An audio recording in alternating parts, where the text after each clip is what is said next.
অনুরাগের ছোঁয়ার আগামী পর্বে দেখা যাবে দিপা বাড়ি ফেরা মাত্রই দেখে যে বাড়ি ভাড়ার টাকা নেওয়ার জন্য একজন এসে বসে আছে। সে নানান কথা শুনিয়ে দেয় দীপাকে, দীপা টাকা না দেওয়ার কারণে, যেটা দেখে তো রূপা রেগে যায় আর বলে, মা, ও বাড়ির সবাই বলে যে তোমার পাশে আছে, কিন্তু কেউ তো পাশে থাকে না। সবাইকে বলো না টাকা দিতে, দিদি ভাইকে বলো না। ঠিক তখনই রূপার উপরে রাগারাগি শুরু করে দেয় দীপা আর বলে, রূপা আর কখনো এমন কথা বলবি না বলে রূপাকে বোঝায়, কিন্তু পরক্ষণে আবার নিজেও কষ্ট পায়। অন্যদিকে সোনা যখনই জিজ্ঞাসা করে যে তার মায়ের নাম দীপা সেনগুপ্ত, তাহলে পাকা মেয়ে আর তার মা সেম কিনা, তখনই সূর্য ভুলভাল বুঝিয়ে দেয় যে অনেকগুলো মানুষের নাম একটা নাম হতেই পারে, নামের মিল থাকতেই পারে, তাই বলে সব মানুষ এক নয়। যেটা শুনে তো সোনা চুপচাপ হয়ে যায়, সোনা এক প্রকার বুঝে নেয়। এদিকে বাড়িতে তো লাবণ্য সূর্যকে নিয়ে দুশ্চিন্তা করতেই থাকে। সূর্য বাড়িতে ফিরলেই লাবণ্য বলে, সময় হয়ে গেছে এবার ওদেরকে বাড়িতে ফিরিয়ে আনার। ছোট্ট বাচ্চাটা কত কষ্ট পাচ্ছে, জয়ের বাচ্চা আসবে, তাহলে ওর বাচ্চা আসবে না? তখনই সূর্য বলে, ঠিক আছে, বেশ তাই হোক, ওরা আসুক, তাহলে আমি এই বাড়ি ছেড়ে চলে যাব, সোনাকে নিয়ে আমি এখান থেকে চলে যাব, আমি আর থাকবোই না এখানে। যে কথা শুনে তো আরো কষ্ট পায় লাবণ্য। লাবণ্য কিভাবে সবটা সামলাবে ভেবেই পারে না, লাবণ্য শুধু কষ্ট পেতেই থাকে।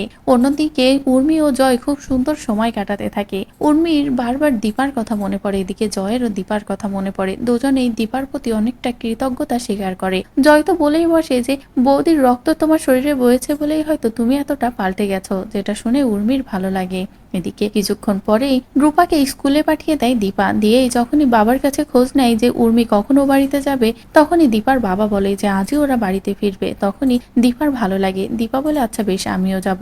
এদিকে সূর্যের বাড়িতেও তোড়জোড় শুরু হয়ে যায় যে সকলে মিলে উর্মির বাড়িতে যাবে, উর্মির ছেলের জন্য অনেক গিফট নিয়ে যাবে। ঠিক তখনই সোনা এসে বলে, আমি আমার ভাইয়ের একটা নাম রেখেছি, ভাইয়ের নাম দেব দীপ। যেটা শুনে সকলে খুশি হয়ে যায়, কিন্তু সূর্য যখনই কারণ জানতে চায়, তখনই সোনা বলে, মায়ের সাথে নাম মিলিয়ে রেখেছি, দীপা দীপ। যেটা শুনে সকলে আরো খুশি হয়, কিন্তু সূর্য বলে, এটা চেঞ্জ করলে হতো না? তবে সোনা বলে, না, এটা পাল্টাবো না, কারণ মা রক্ত দিয়েছে বলেই তো ওরা দুজন বেঁচে আছে, তাই ওদের নামটাই রাখতে হবে। তারপরে আর কেউ কোনো কথা বলে না, সকলে রেডি হয়ে যায় উর্মির বাড়িতে যাবে। এদিকে দীপা চিন্তা করে যে খালি হাতে কিভাবে যাবে সে উর্মির ছেলে দেখতে। তারপরে সকলে উর্মির বাড়িতে গিয়ে পৌঁছালে তখনই উর্মি দীপার পা ধরে ক্ষমা চাইতে যায় আর বলে, দিদি, পারবি কি সবকিছুর জন্য আমাকে ক্ষমা করে দিতে? ঠিক তখনই দীপা কি বলবে ভেবে পায় না। এদিকে সবটা দেখে উর্মিকে বলে, আচ্ছা কাকিয়া, মা যদি তোমার সত্যিকারের বোন হবে, তাহলে আগে কখনো বলনি তো যে মা তোমার সত্যিকারের বোন? তাহলে তো তুমি নিশ্চয়ই জানো যে পাকা মেয়ের বাবাকে, বলো না আমাকে যে পাকা মেয়ের বাবাকে।